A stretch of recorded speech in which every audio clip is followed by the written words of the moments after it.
Hello everyone, कैसे हैं आप सब लोग। और सीआर का पेपर आने वाला है और सीआर के पेपर से पहले एक छोटी सी तैयारी आपकी करवाने वाला हूं। और पूरे सीआर के पेपर में कुछ इंपॉर्टेंट सेक्शन जो मुझे लगते हैं तो उन सेक्शन को मैं आपको रिवाइज करवाने वाला हूं। और आप जरूर इस वीडियो को देखिएगा और सारे सेक्शन को रिकॉल कीजिएगा, रिवाइज कीजिएगा, कौन से सेक्शन में कौन से फॉर्म में क्या लिखा हुआ है।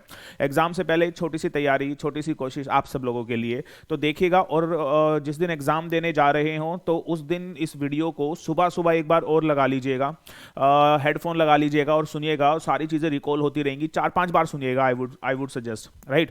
तो ज़्यादा टाइम खराब नहीं करते हुए फटाफट देखते हैं कि क्या क्या है।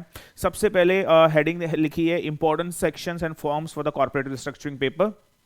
सीआर के पेपर को देने से पहले कुछ चीज़ें याद होनी चाहिए। वैसे तो सेक्शन याद होंगे ही आपको, बट फिर भी एक बार रिकॉल जरूर किया जा सकता है। चलिए स्टार्ट करते हैं सर। सबसे पहला सेक्शन, मैं सिर्फ सेक्शन नंबर बता रहा हूं, ठीक है ना, ये नहीं बता रहा सेक्शन में क्या लिखा हुआ है, सिर्फ एक रिवीजन कि वो सेक्शन याद रहे आपको। और सबसे पहला सेक्शन सबको पता है, application section 230, section 230, the application for compromise and arrangement. और सबको पता है और सबको बताया हुआ है मैंने कि एक कंपनी 4 लोगों के साथ कर सकती है क्या, कॉम्प्रोमाइज एंड अरेंजमेंट। और वो 4 लोग कौन है, member, class of member, creditor, class of creditor. Section 230 is all about application for compromise and arrangement.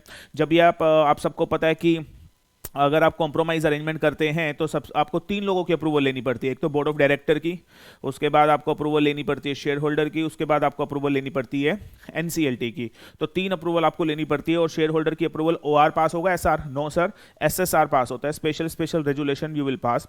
तो बीआर शेयर होल्डर बोर्ड की अप्रूवल, शेयर होल्डर की अप्रूवल और एनसीएलटी की अप्रूवल लेनी पड़ेगी। और सेक्शन 230 के अंदर ये पूरा प्रोसेस लिखा हुआ है। लेकिन जब आप एप्लीकेशन लगाएंगे तो एनसीएलटी को एप्लीकेशन 2 बार जाएगी। पहली बार एप्लीकेशन एनसीएलटी से पूछने के लिए क्या हम शेयर होल्डर की मीटिंग बुला लें, और दूसरी एप्लीकेशन जाएगी for the approval of the scheme, right.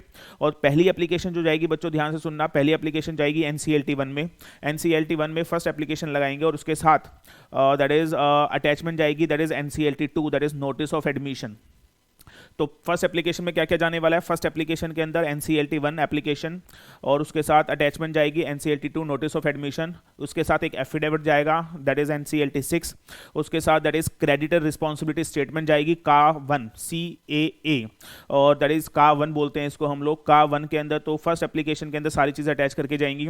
और जब आप मीटिंग बुलाएंगे तो मीटिंग बुलाएंगे किसकी, जिसके साथ कॉम्प्रोमाइज अरेंजमेंट हो रहा है, तो उनको नोटिस भेजा जाएगा, तो नोटिस का 2 में जाएगा, राइट। और स्टैच्यूटरी अथॉरिटी को नोटिस जाता है, वो का 3 में जाता है, राइट। और जैसे ही मीटिंग हो जाएगी, जैसे ही स्टेक होल्डर की मीटिंग हो जाएगी, तो चेयरमैन एनसीएलटी को एक रिपोर्ट देगा का 4 में, और उस रिपोर्ट में लिखा होगा कि मीटिंग के अंदर क्या रिजल्ट आया है, और का 5 में सेकंड पिटीशन लगा दी जाएगी।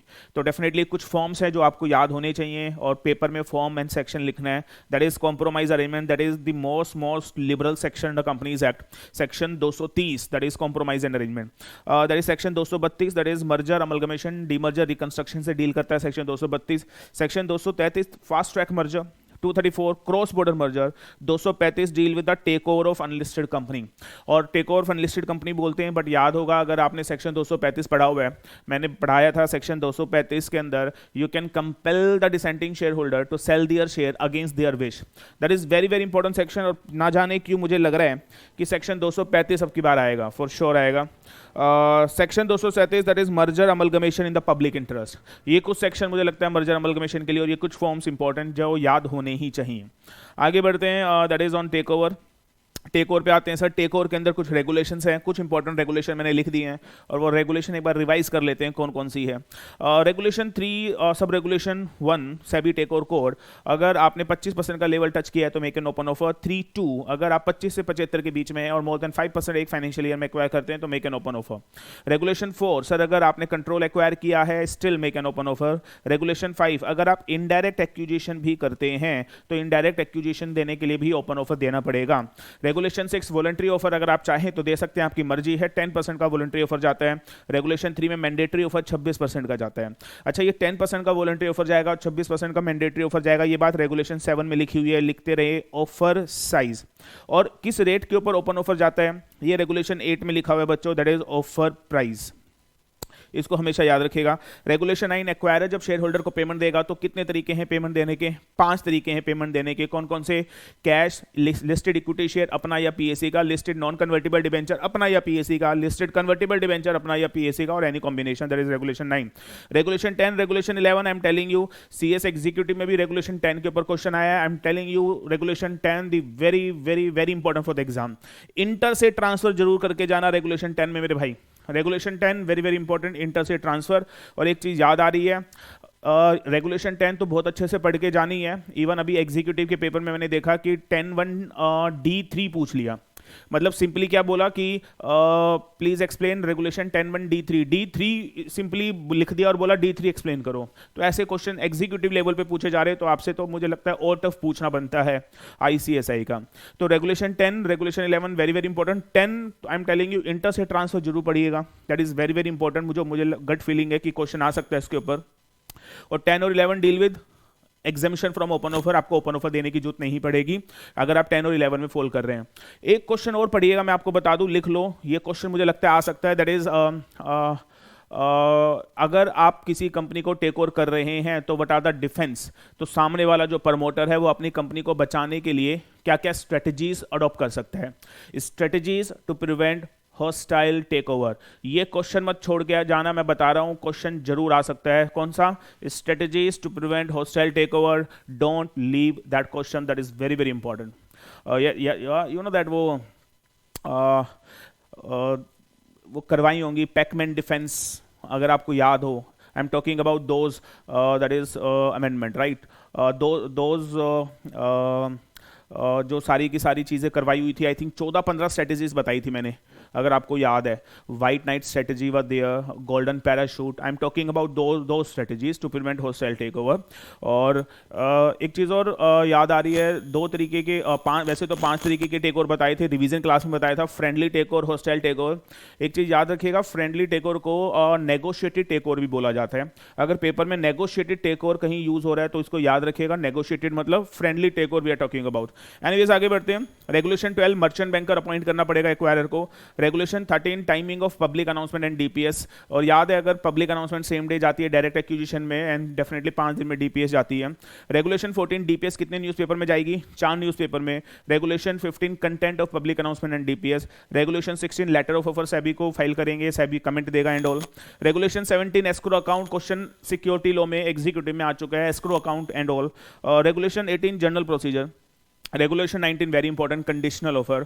Regulation 20 again very important, counter offer, competing offer, whatever आप जो बोलना चाहें। Regulation 21, special bank account that you will, और याद रखना है स्पेशल बैंक अकाउंट सिर्फ तब क्रिएट किया जाता है जब कैश में पेमेंट होती है। That is regulation 22, completion of acquisition. Regulation 23, 4 case जहां पे ओपन ऑफर विड्रॉ हो सकता है। रेगुलेशन 24, अगर एक्वायरर ने टेक ओवर करने के लिए टारगेट कंपनी के लिए ओपन ऑफर दिया है तो क्या उस दौरान वो बंदा उस कंपनी में डायरेक्टर बन सकता है या नहीं? Regulation 24। Regulation 25, 26, 27 that is obligation. आसान है 25, 26, 27, और एग्जामिनर इसमें क्वेश्चन आ जाता है, पूछ लेता है, तो 25, 26, 27 का ध्यान रखिएगा। Regulation 25, obligation of acquirer. Regulation 26, obligation of target company. Regulation 27, obligation of the merchant banker. Regulation 28 कि जब भी आप डिस्क्लोजर देंगे तो कुछ जनरल चीज़ों का ध्यान रखेंगे। रेगुलेशन 29 कि आप डिस्क्लोजर कब कब देंगे। Regulation 29 if you remember, 29(1), 29(2) 2 important चीज़ें। अगर आप 5% एक्वायर करते हैं मेक अ डिस्क्लोजर, अगर आप 5 से 75 के बीच में है और +2 -2 को एक्सीड करते हो, again make a disclosure. Regulation 30 that is continual disclosure. अगर किसी के पास 25% है तो जैसे 31 मार्च आएगी, फाइनेंशियल ईयर एंड होगा, उसके 7 दिन में आपको डिस्क्लोजर देना पड़ेगा, और प्रमोटर के पास होल्डिंग हो नहीं हो तो उसे डिस्क्लोजर देना पड़ेगा। रेगुलेशन 31, प्रमोटर अगर अपने शेयर प्लेज कर दे या फिर उसकी प्लेज इन्वोक हो जाए या प्लेज फॉरफिट हो जाए तो डेफिनेटली प्रमोटर को डिस्क्लोजर देना पड़ेगा। याद रखना regulation 31 deals only with the promoters. Hopefully ये सारी रेगुलेशंस आपको रिकॉल हो रही होंगी, और यही पर्पस है कि एग्जाम से पहले अगर रेगुलेशन नंबर, देखो एग्जाम में अगर रेगुलेशन नंबर लिख कर आए तो डेफिनेटली इंप्रेशन पड़ता है, अच्छा पड़ता है इंप्रेशन। और एक चीज़ मैं आपको सबको बता दूँ, बार बार बोल रहा हूँ, स्टेटस डाल रहा हूँ बार बार, आप सबको ये याद रखना है, कुछ भी हो जाओ पेपर में, चाहे कुछ भी हो जाए, पेपर पूरा 100 मार्क्स का अटेम्प्ट करना है सर, ये याद रखना। क्लास में भी यही बात सिखाई है, भूल मत जाना। और ये ना फालतू की बातें नहीं करनी, मैं ब्लैंक हो गया, ये कुछ नहीं होता ब्लैंक हो गया, ये दिमाग से निकाल दो। मैं ब्लैंक हो गया, मुझे क्वेश्चन, ये सब बकवास है, that's all rubbish. Paper 100 number का है, पेपर कोई तुम्हें खा नहीं रहा है। सर पेपर आ रहा है, ध्यान से पढ़ो, क्वेश्चन एक बार समझ में नहीं आ रहा है, 2 बार पढ़ो, 4 बार पढ़ो, और सर लिख कर आओ, छोड़ना नहीं है। Are you getting what I am saying? 100 marks का पेपर अटेम्प्ट करो, मैं गारंटी दे रहा हूं पास हो जाओगे, लेकिन पेपर पूरा अटेम्प्ट करना है भाई, सुन लो मेरी बात। आगे बढ़ते हैं सर, टेक ओवर के बाद कुछ इंपॉर्टेंट सेक्शन मैं आपको बता दूं, that is 68 deals with the buyback, और 11 सब सेक्शन, दैट इज और क्या क्या कंडीशन है बायबैक करने की, वो सेक्शन 68 में लिखा है। 69 सीआरआर क्रिएट होता है जब बायबैक करेंगे। सेक्शन 70 कुछ केसेस में बायबैक करना प्रोहिबिटेड है, तो 68, 69, 70। 66 रिडक्शन ऑफ कैपिटल, भाई ये आएगा, रिडक्शन का प्रोसीजर मुझे लग रहा है आ सकता है, वेरी वेरी इंपॉर्टेंट। 12 केस लो करवाए हैं, 12 के 12 केस लो करके जाइएगा। 66 reduction of capital. Section 61 that is all about alteration of capital, तो दैट इज द 5 सेक्शन, ये भी याद करके जाइएगा, इंपॉर्टेंट है। आगे बढ़ते हैं sir, IBC very very important sir, IBC 2016, IBC 2016 very happening these days, और फटाफट इनको भी रिवाइज कर लेते हैं। सेक्शन 16 ध्यान से सुनना, section 16, who can initiate CIRP, हाँ जी, कॉर्पोरेट इंसॉल्वेंसी रेजुलेशन प्रोसेस कौन इनिशिएट कर सकता है? 3 लोग इनिशिएट कर सकते हैं, that is financial creditor, operational creditor, और that is corporate debtor itself. तो सर फाइनेंशियल क्रेडिटर अगर CIRP इनिशिएट करेगा तो सेक्शन 7 लगेगा, ऑपरेशनल क्रेडिटर के 8, 9 लगेगा, एंड कॉर्पोरेट डेटर अगर अपने खुद के खिलाफ अगर रिवाइवल करवाना चाहता है तो सेक्शन 10 में एप्लीकेशन लगाएगा। सेक्शन 11 कौन कौन एप्लीकेशन फाइल नहीं कर सकता? सेक्शन 12 CIRP कंप्लीट करने के लिए कितना टाइम है? सेक्शन 13 NCLT आपकी एप्लीकेशन को, रिवाइवल की एप्लीकेशन को अगर एक्सेप्ट करती है तो सेक्शन 13 बोलता है कि NCLT 3 ऑर्डर देगा। Moratorium period section 14, public announcement section 15, and appointment of interim resolution professional section 16। Section 17 management of affair, अगर रिवाइवल स्टार्ट हो गया तो कंपनी का सारा जो कंट्रोल है वो बोर्ड ऑफ डायरेक्टर से कहां शिफ्ट हो जाएगा? That is the resolution professional. Section 18 interim resolution professional जो अपॉइंट होगा उसकी ड्यूटीज क्या क्या होंगी। सेक्शन 21 और 22 deals with the committee of creditor, that is very very important, right. Section 27 क्या रेजुलेशन प्रोफेशनल जो अपॉइंट हुआ है उसे रिप्लेस किया जा सकता है? Answer is yes. Section 28, 29, 30, 31 deals with the resolution plan, बड़े सारे एस्पेक्ट होते हैं रेजुलेशन प्लान के, वो इन सेक्शंस में कवर्ड है। 29 एक तबाही section, I am telling you, resolution applicant कौन कौन हो सकता है, और आई थिंक 3 क्लास लगाई मैंने इसके ऊपर, resolution applicant, the very very technical section. 29A resolution applicant कौन हो सकता है, कौन नहीं हो सकता। सेक्शन 33 अगर रिवाइवल पॉसिबल नहीं है, ये याद करके जाना, सेक्शन इंपॉर्टेंट है सर। अगर रिवाइवल पॉसिबल नहीं है तो NCLT लिक्विडेशन का ऑर्डर दे देगा। सेक्शन 50 ना जाने क्यों ऐसा लग रहा है कि क्वेश्चन आ सकता है इसके ऊपर, extortionate credit transaction, section 50, and section 53 distribution of assets.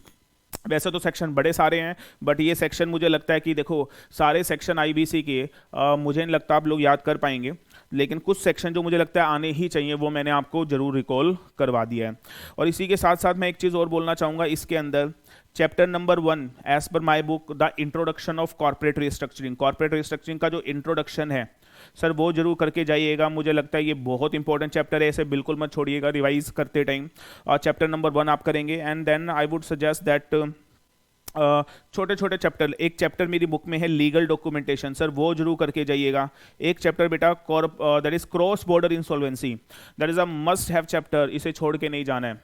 Corporate that is cross border insolvency, very very important chapter, इसको बिल्कुल बिल्कुल बिल्कुल करके जाइएगा। Is that okay with you? That is और बायआउट्स का कॉन्सेप्ट जरूर पढ़ के जाइएगा। बायआउट्स याद है, management buyout, management by in, leverage buyout, employees buyout, तो वो सारे के सारे बायआउट जरूर पढ़ के जाइएगा, मुझे लगता है इंपॉर्टेंट है। और एक दैट इज याद है क्या कंपनी DVR इशू कर सकती है, DVR इशू कर सकती है, और that is very very important, वो जरूर करके जाइएगा। DVR का सेक्शन लिखो, section 43 of the companies act read with rule 4 of share capital and debenture rules, that is very very important, आ सकता है। ECB के प्रोविजन जरूर पढ़िएगा सर, ईसीबी के प्रोविजन जरूर पढ़ के जाइएगा, ये सारी चीज़ें जो आपको रिवाइज करनी है। और मैं इसके अंदर आपको मर्जर टेक ओवर नहीं लिखवा रहा हूँ कि वो इंपॉर्टेंट है, वो सबको ही पता है इंपॉर्टेंट है, तो मर्जर टेक ओवर तो करना ही है। लेकिन सर जो छोटे छोटे चैप्टर हैं जो शायद हम लोग छोड़ देते हैं, इंटरनेशनल इंसॉल्वेंसी सर बिल्कुल मत छोड़ के जाइएगा, 5 नंबर का क्वेश्चन बन सकता है। इंटरनेशनल इंसॉल्वेंसी के ऊपर डेफिनेटली चैप्टर बिल्कुल नहीं छोड़ना है, international insolvency is very very important. एक चैप्टर एटिकेट्स का चैप्टर है, वो भी करके जाइएगा प्लीज़। ये छोटे छोटे चैप्टर, और मैं बताऊं चैप्टर 1 तो बिल्कुल मत छोड़ देना भाई, एक बार चैप्टर 1 में से 25 मार्क्स का आ चुका है।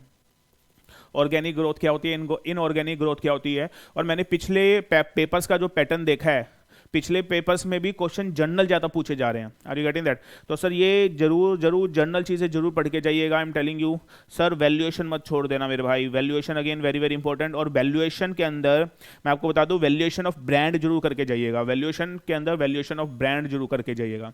तो सर चलिए आज की वीडियो के लिए इतना ही, और अच्छे से पढ़िए, all the very best. Paper मत छोड़ना भाई, फिर कह रहा हूं, सुन लो समझ लो मैं क्या कहना चाह रहा हूं, पेपर नहीं छोड़ना है, 100 मार्क्स का अटेम्प्ट करके आना है, बात खत्म हो गई।